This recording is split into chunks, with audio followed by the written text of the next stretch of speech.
Sarva Vedanta Siddhanta Gocharam Samagocharam Govindam Paramanandam Sadgurum Pranatosmyaham. Respected Director, Professor Senil Kumar, his esteemed colleagues, faculty members, dignitaries on the dais, distinguished guests, and dear students. The slogan that I recited just now is the first slogan of Viveka Chudamani, the last composition of Sri Shankaracharya, the greatest son of Kerala. I particularly chose this slogan because this is an educational institution where teachers impart knowledge to the Sishyas, to the students. And this brings out the necessity for giving respect to the teachers. Whatever we gain is all obtained by our teachers. This particular aspect I wanted to emphasize in this institution, which is the only IIT of Kerala state. This institution is still in the very infant stage, just completing 5 years of existence, but a lot of things have been done. And I must congratulate Professor Sunil Kumar for organizing this IIT in a very exemplary manner. I'm sure this will, in the years to come, will occupy the commanding heights of technical education imparting. I'm extremely grateful to Professor Sunil Kumar and his team for inviting me on this occasion when the Institute is celebrating its 4th Institute Day. Being the chief guest on this occasion, I consider it as a great honor and a recognition. I've been wanting to come to the institution on earlier occasions also, but somehow it was not possible. Now I think the credit should go particularly to Madhavan, who was an earlier colleague of mine on the railways, to get me over here.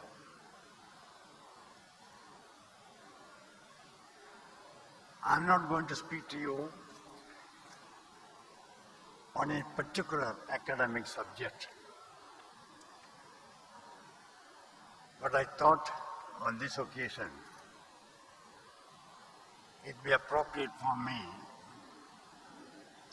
to share with you of my own ideas on what are the qualities that engineers and scientists should have.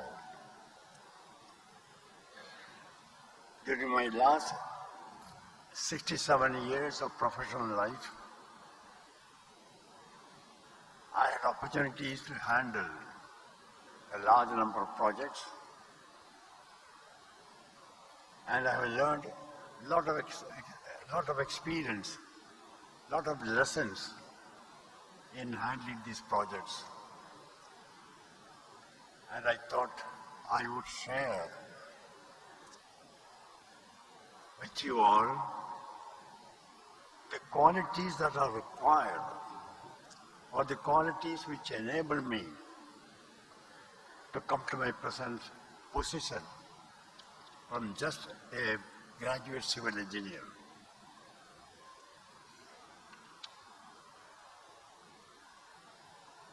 These qualities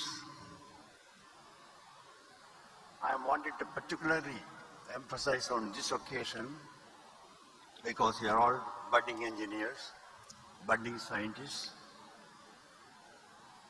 and will be coming out shortly from the portals of this prestigious institution and will be required to handle many of the problems of the country. How you will be tackling them. Therefore, today I will be dwelling on those essential qualities which engineers and scientists should have to make our country one of the best in the world. These qualities in a nutshell are, very nutshell, very shortly I am telling you.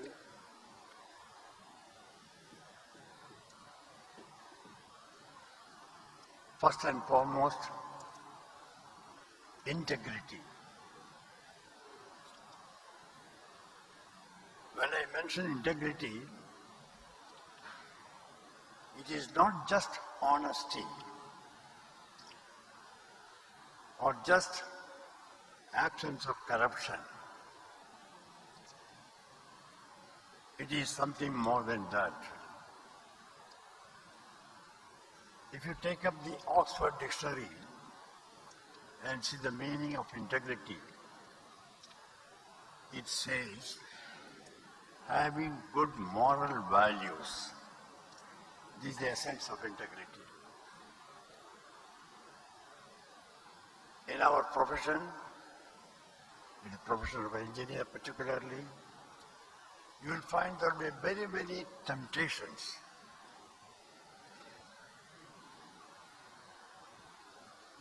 And then how do you resist these temptations?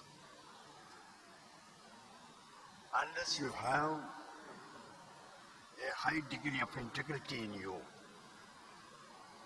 According to me, this integrity is the most important virtue which any engineer or scientist should have. And this quality you have to develop early in your career. In fact, you should establish a reputation for integrity right from the beginning. As I mentioned to you, the profession is such, there will be very many temptations. You should not succumb to these temptations. Just see my own example. I retired from the railways about 30 years back. And after retirement only, most of the important projects I have taken up in this country under my leadership. Most important being the Konkan Railway, Delhi Metro, many other metros, and very many assignments. Why did the government entrust me with thousands of crores of rupees to a retired person to execute this project?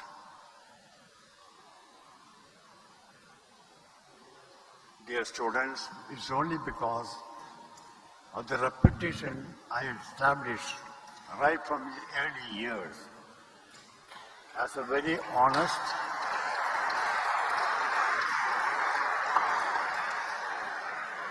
and a competent person. This is the first thing that any engineer should have, integrity. before you leave this hall,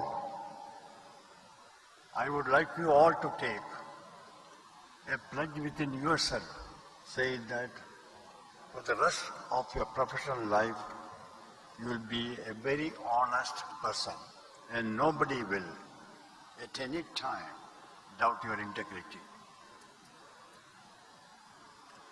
The second important thing is punctuality in our profession. I was so happy when I saw the proceedings of this day started on time. Dear students, punctuality means not a minute early or a minute late. In our profession, you find that punctuality has a great role in whatever we do, whether in your research, whether executing a project, but delivering anything that you do, punctuality is very important. In fact, I learned this habit of being very punctual when I was a student in the engineering college way back in early 1950s. We had a professor, Professor Shreedharan, who was so meticulous about punctuality. It is no exaggeration when I say he used to come to the class for giving lecture, and if the class is at 11:15, he will wait outside on the veranda till 11:15 and enter promptly at 11:15, and after the lecture is over, exactly at the end of the 45 minutes of lecture, he will leave the hall. He was insistent that not only in the classes, but even outside the classes, whatever you do, even in social functions, he gave great emphasis to punctuality.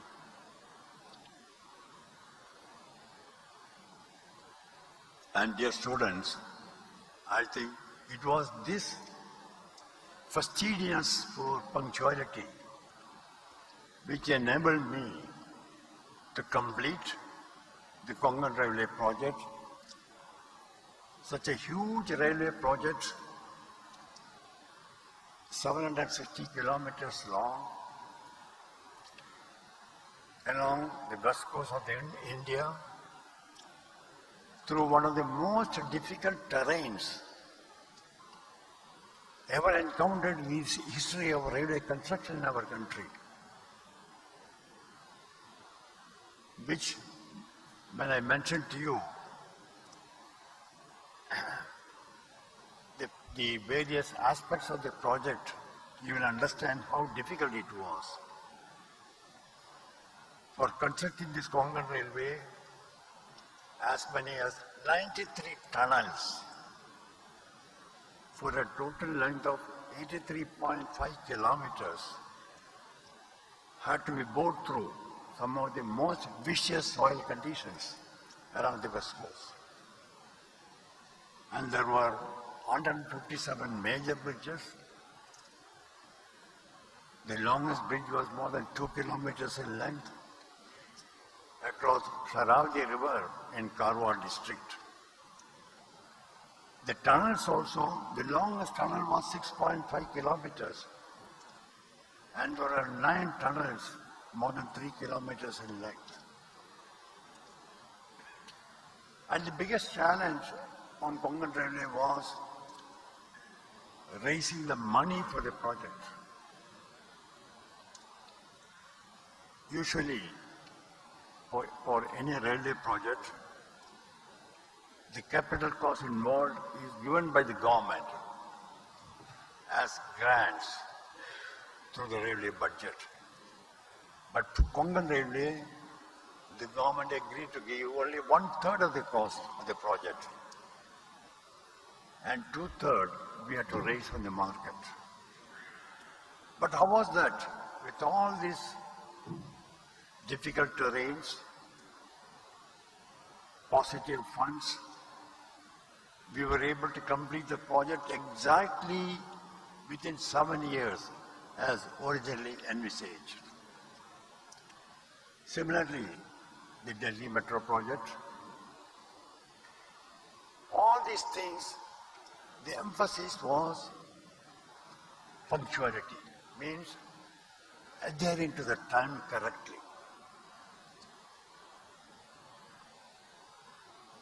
This is very essential in our profession, being very, very punctual. And you find the fallout of this emphasis on punctuality in many areas. For example, Delhi Metro. Today, it covers about 390 kilometers. And about 6,000 trains are operated every day on this line, Delhi Metro. World over, the punctuality of metro trains is counted as 3 minutes. The least count is 3 minutes. Whereas in Delhi Metro, because of our emphasis on punctuality, we decided that the least count for punctuality will be 60 seconds.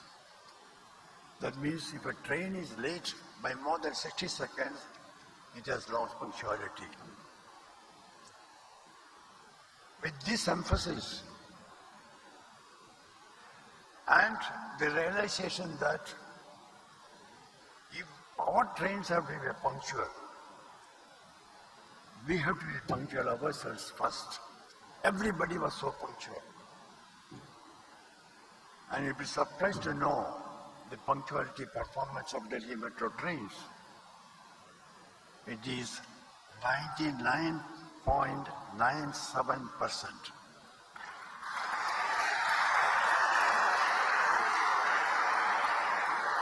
How was it possible to achieve this? Because of the awareness on punctuality.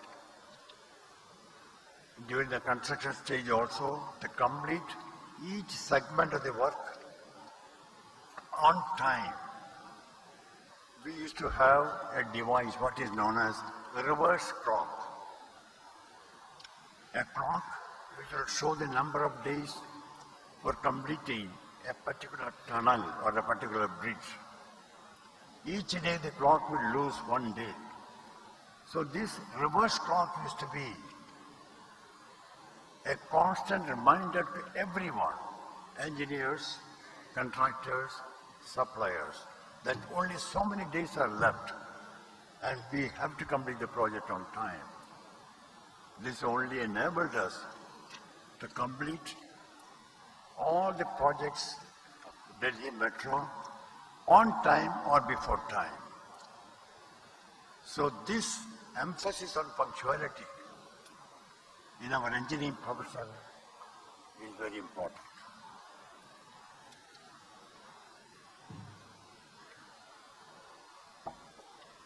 The third thing is professional competence. We must know our work very well. You are all here in this institute.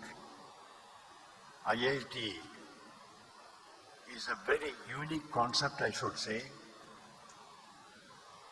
The students are inducted through a very strict screening process, the JEE. With the result, we get the best talents of the country into the IITs. And we get people from all parts of the country. Here is all IITs represent a mini India, I would say, where unity in diversity is so visible. And you are all very lucky, very fortunate to have got this opportunity to come and join an institution of this type. Having got this opportunity, you should make use of the best use of your stay here. Master the subject exceedingly well. Of course, our education does not stop within the 4 years or 5 years of staying in an institution like this. For an engineer or scientist, education is a lifelong pursuit. Even if you have come out, you must start learning. There are every opportunity, so many cases where you can learn many things at all the time. You must understand, knowledge is strength. Our Shastras say,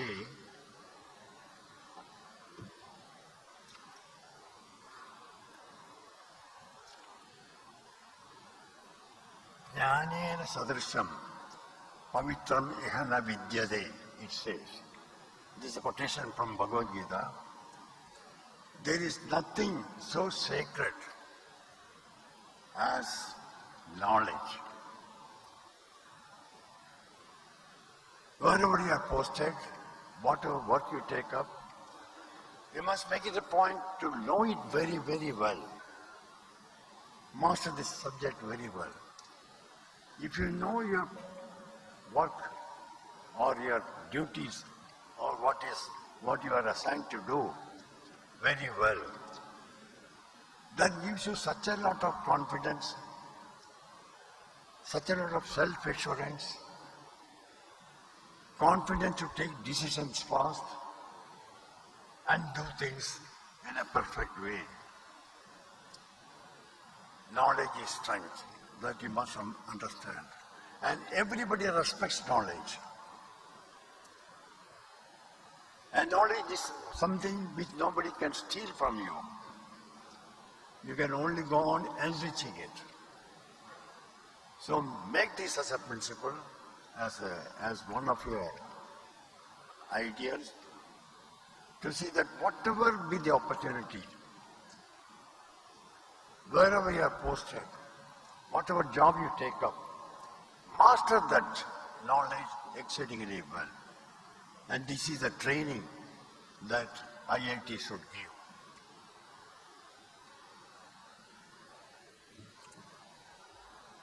The fourth area which I want to emphasize is a commitment to the society. As I mentioned, you are all very fortunate to have this opportunity to give the highest standard of education in the country. And you are getting it so cheap. Many would not have realized how much the government is subsidizing your educational cost. The fee that you pay is so little. At least 20 times that fee the government is investing in you. And the government invests the money means the money of the people, of the society. Where does the government get money from? Government gets money only through taxes and duties from the people. Therefore, you have a duty to pay back to society. In your whatever you do, it is this sense of duty which had prompted me, even after retirement, to take assignments after assignments, not expecting any return from these assignments, but taking them as opportunities to serve the country, to serve the nation. I have seen most of the students from IIT, in fact, my own youngest son from IIT Madras. The temptation is you start looking for opportunities abroad. Please do that. There is nothing wrong in that. But that should be only to acquire more knowledge and experience. But you have a duty to come back to the country and serve our country, our motherland. Our Shastras say, Janani Janma Bhumischa Swargadapi Gariyasi. The mother and the mother country are far, far more important than anything else. You have a duty to come back and serve the society. Therefore, whatever job that you get, wherever you are placed, seek for opportunity to do good for the country, to the society. Even a small assignment, there is a way of executing an assignment in a systematic way, according to the rule books of the book. But that alone is not enough.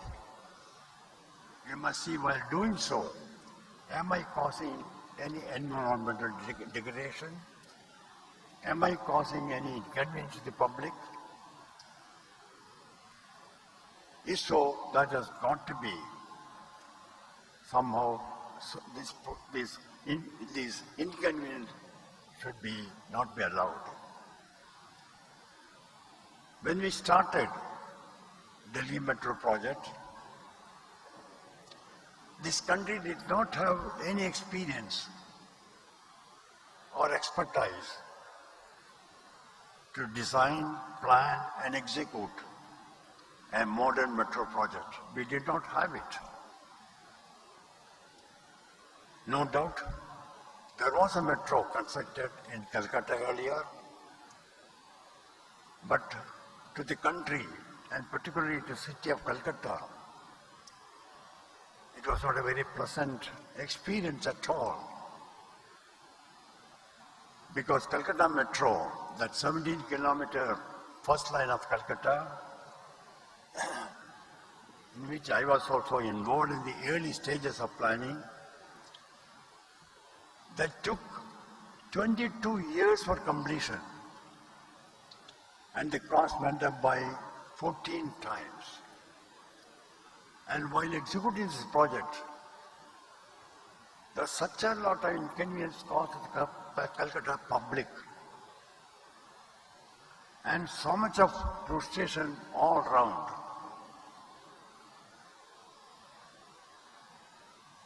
That was a dampener for taking up projects in other cities of the country, although along with Calcutta, Delhi, Bombay and Chennai also set up metropolitan projects, organizations for taking up metros. I mean, the idea of starting metros was immediately stopped until Delhi Metro came and the first phase of Delhi Metro was completed. When we are doing Delhi Metro, our first concern was not to cause any inconvenience to the public. The way the metro was constructed, the way the environment was preserved, the way without causing any inconvenience the whole project was completed. Many people did not know that a tunnel was being bored right under their houses and offices. They did not even know. That is the way it has got to be executed. Concern for the society, concern for the environment. This should be uppermost in your mind whenever you take up. This is what I call a social responsibility. And the most important aspect of the social responsibility is to complete the project on time and to complete the project within the sanctioned cost. This is our first social responsibility, which is actually I've been able to achieve it in a very, very exemplary way, I would say. The first phase of Delhi Metro, when it was started,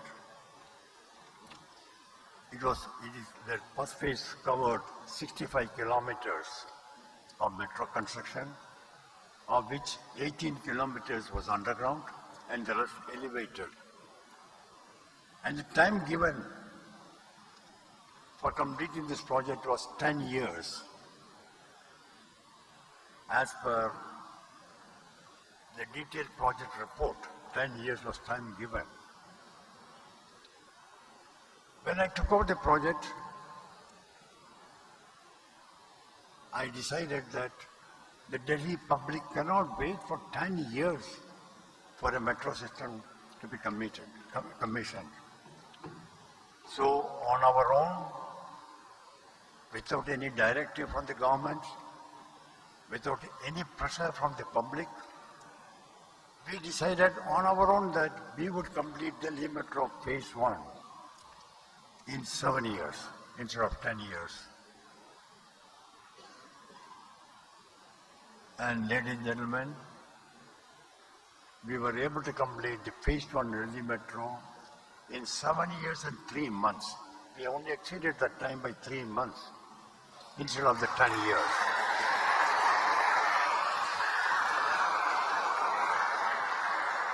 And most important, the project was completed within the 10,500 crores sanctioned for the project, well within that.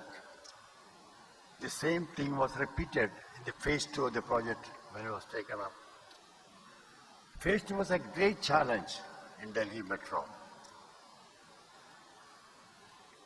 140 kilometers of metro had to be constructed, of which 35 kilometers was underground, at a cost of 24,000 crores.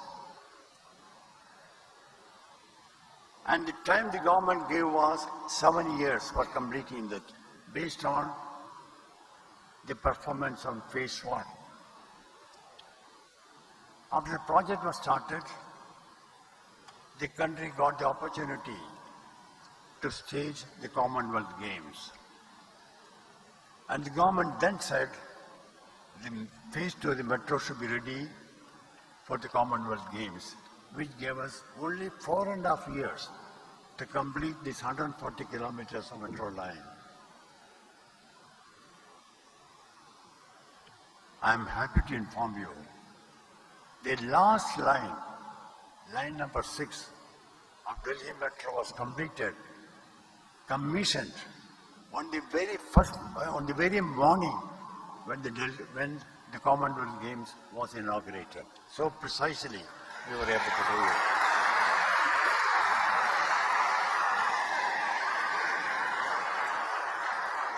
All these are social responsibilities.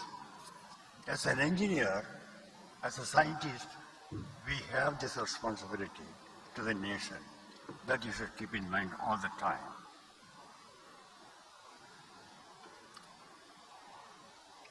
And the other aspect I want to particularly mention to the young students present here is the importance of health. Ladies and gentlemen, engineering is a very demanding profession. I can tell you that. As scientist's life also is a very demanding assignment. Unless you have good health, you will not have the stamina, you will not have the energy, you will not have the enthusiasm to do your work properly. Good health is important. The type of attention you pay to your studies, the same emphasis and attention is required for your health as well. Unless you are healthy, you can't execute your profession. You can't do what is required to be done of you in the perfect manner. Good health habits have got to be started. This is one area I find generally students ignore. They sit up late in the night, waste time in front of TVs, do not have proper exercise, do not bother about the food, timely food. You have to be very, very systematic in life, which is very essential for an engineer. I'm not going into that so deep. All of you are well educated. The importance of good health is known to you. I am only emphasizing this point.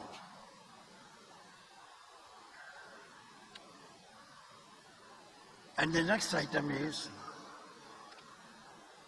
having good ethics, values, or good character, I would say. There is no point in being a brilliant engineer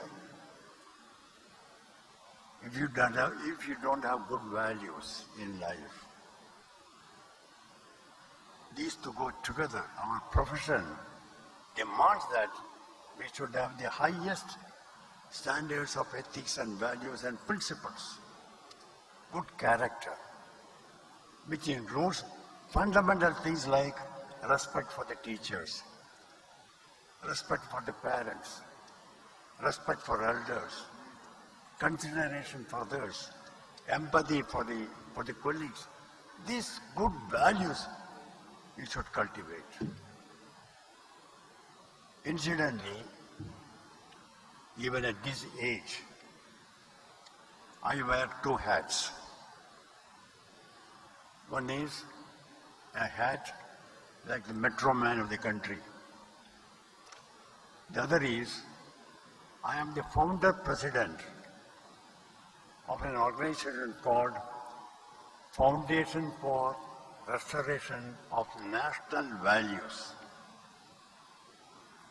This foundation was formed in 2008 with the basic objective of instilling good values and principles in the children so that the next generation in our country will have very, very responsible citizens. I'm not going into our work in great detail, but I'm emphasizing the necessity of having good character, good conduct.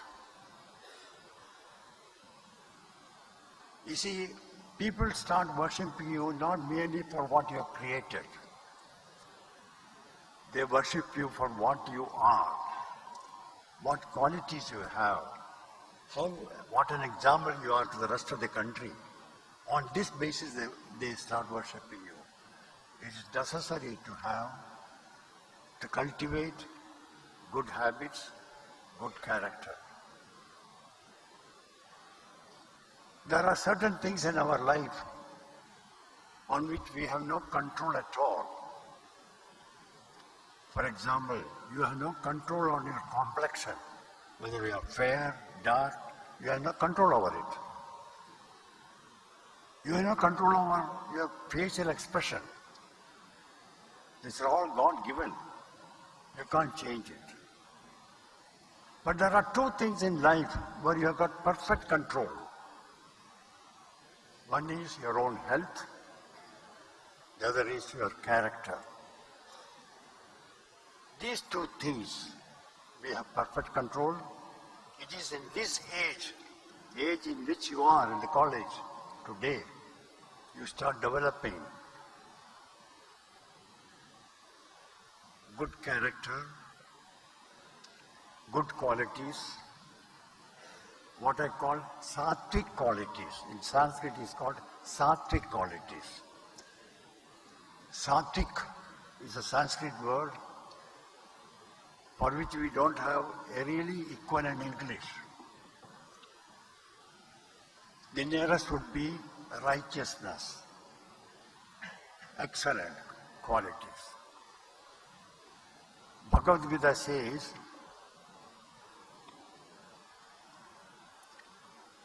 Sattva sanjayate jnanam. Very emphasis. If you want knowledge, knowledge means not merely the the material knowledge I'm talking about, physics, chemistry, engineering, that knowledge you can easily pick up from the classrooms and laboratories and books and from your teachers. But the knowledge of being who you are, what are your duties in the world, this comes only from sattvic nature.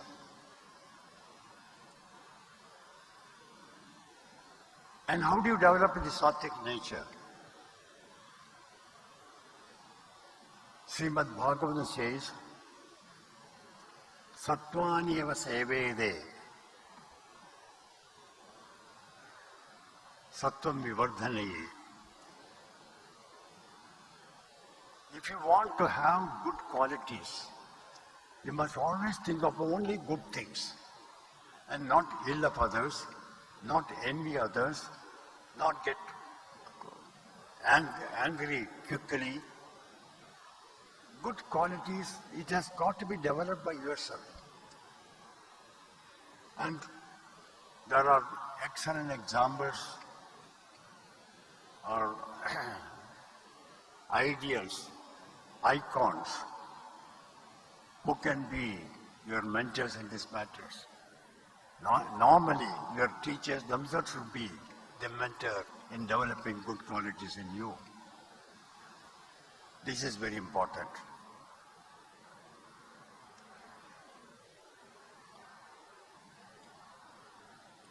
And the final thing which I want to mention to you is a divine grace.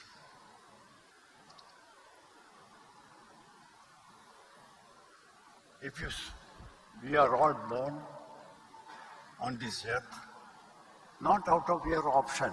You never wanted to come and get born here. You have no option choosing your parents. But you have an option in choosing your teachers. The educational institutions that you want, you have the option. In these many matters, you will find there are far too many things which are not within your control at all.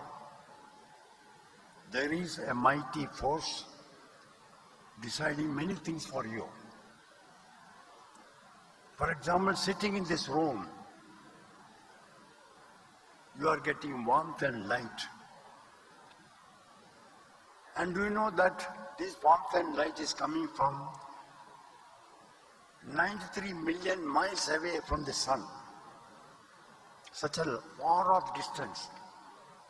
This is coming to you to make you comfortable.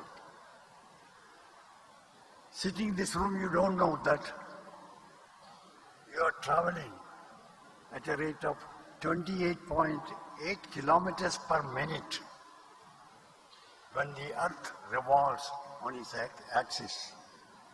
We don't realize that, but we are traveling 28.8 kilometers per minute. We don't realize that we are hurtling through the space at a speed of 855 kilometers per minute in the Earth's orbit. We don't feel it. But there is a force who controls all these things. You must have confidence and faith in this supreme entity, supreme force. That is why I said a divine grace is required. How do you get the divine grace? I am an ardent student of Bhagavad Gita.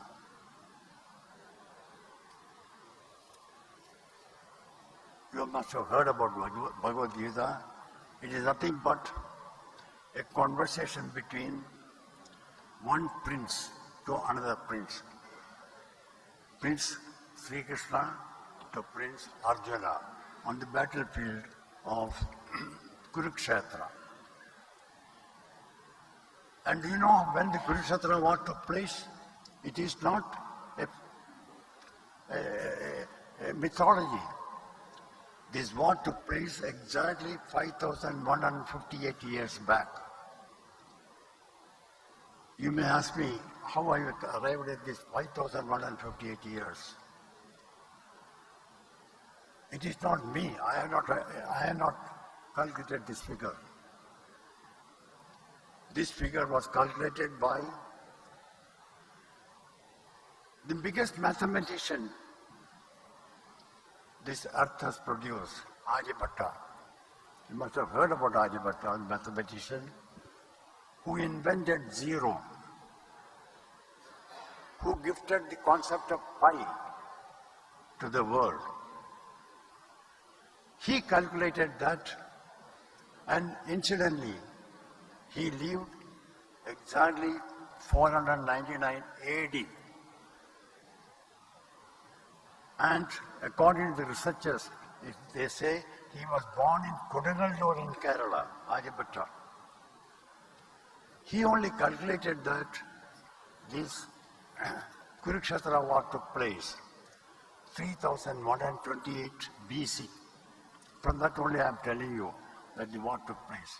But what a beautiful conversation that is between Krishna, Lord Krishna, and Arjuna.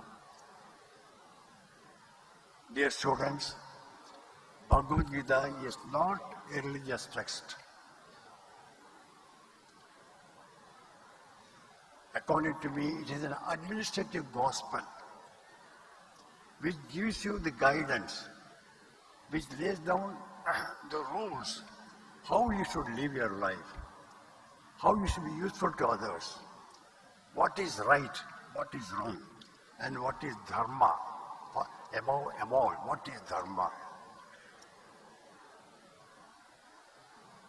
I have no hesitation to confide in you that after my retirement, I took up the Konkan Railway, I took up the Delhi Metro and major metros. In all these organizations, if anybody joined, the first thing I used to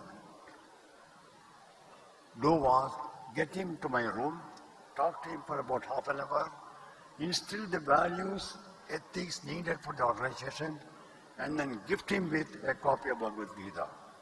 And tell him, please go through this Bhagavad Gita, try to understand.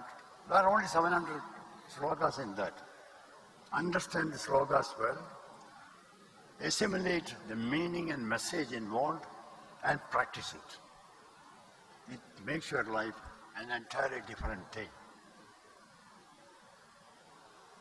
Therefore, and when I say a divine grace, you get the divine grace only by doing good things.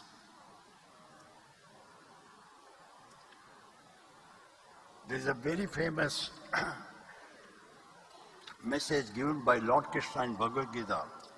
Nahi kalyanakrit durgadin tada kachit durgadin tada gachati. If you do good things, you will never come across any adversity in life. What a great message it is. So why can't we do only good things in life? It's very easy to find out what is good, what is bad. What is good for you and what is good for others is always good. And that is the only way to earn the divine grace in your profession. Dear students, this grace is very important.